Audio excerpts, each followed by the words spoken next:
Hello बच्चों, आइए प्रश्न को देखते हैं। क्रमशः 6 सेंटीमीटर, 8 सेंटीमीटर और 10 सेंटीमीटर त्रिज्याओं वाले धातु के 3 ठोस गोलों को पिघलाकर एक बड़ा ठोस गोला बनाया जाता है। इस गोले की त्रिज्या ज्ञात कीजिए। प्रश्न को हल करने से पहले इसकी मुख्य अवधारणा के बारे में चर्चा करनी है। तो यहाँ पे हम लोग देखते हैं मुख्य अवधारणा। अब मुख्य अवधारणा में हम लोग गोले के लिए कुछ सूत्र देख लेते हैं। गोला अपने पास वृत्ताकार जैसा होता है। जैसे द्विविम में मतलब 2D में वृत्त होता है, वैसे ही त्रिविम में अपने पास गोला होता है। ठीक है, जो तीनों विमाओं में फैला हुआ होता है। ये यहाँ इसमें भी केंद्र से परिधि तक की जो दूरी होती है उसको त्रिज्या बोलते हैं। अब देखो, इसमें केवल आयतन की जरूरत हमें हमें पड़ने वाली है, तो हम लोग लिखेंगे गोले का आयतन। गोले का आयतन यहाँ पे सूत्र होगा इस तरीके से, 4/3 पाई गुणा में r की घात 3 के बराबर। अब चलते हैं सवाल में।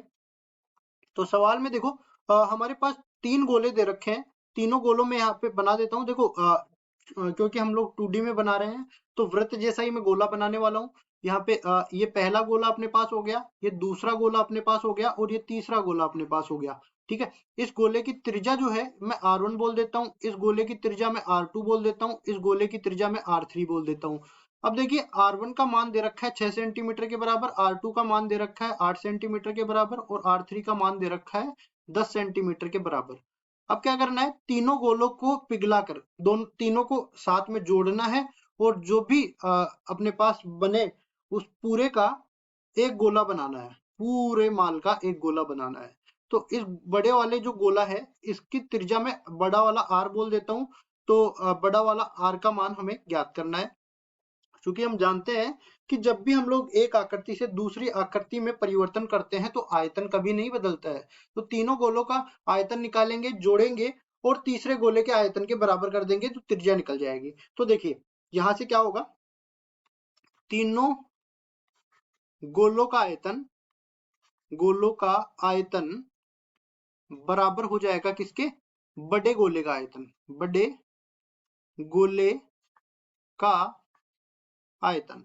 तो देखिए, यहां से अपने पास ये बन जाएगा 4/3 पाई R1 की घात 3 प्लस ये हो जाएगा 4/3 पाई R2 की घात 3 और तीसरा हो जाएगा 4/3 पाई R3 की घात 3 और ये बराबर किसके हो जाएगा, 4/3 पाई R, ये बड़ा वाला R आएगा, इसकी घात 3 आ जाएगी।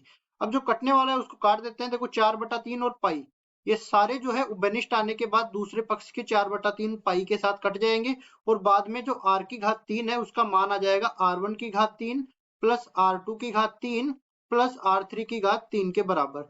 इसको हल करते हैं। देखिए, r बड़े R की घात 3 बराबर हो जाएगा, मतलब R1 6 की घात 3 हो जाएगा, R2 8 की घात 3 हो जाएगा और R3 10 की घात 3 हो जाएगा। इसको आगे सरल करते हैं तो 6 की घात 3 216 के बराबर होता है, 8 की घात 3 512 के बराबर होता है, 10 की घात 3 1000 के बराबर होता है और ये पूरा R की घात 3 के बराबर है।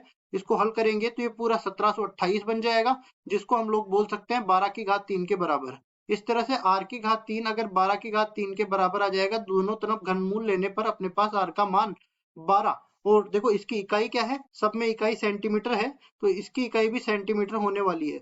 मतलब कि तीनों गोलों को पिघलाने के बाद जो हमने गोला बनाया उस गोले की त्रिज्या 12 सेंटीमीटर प्राप्त हुई। यही हमारा उत्तर हो जाएगा। आशा करता हूँ ये सवाल आपको समझ में आया होगा।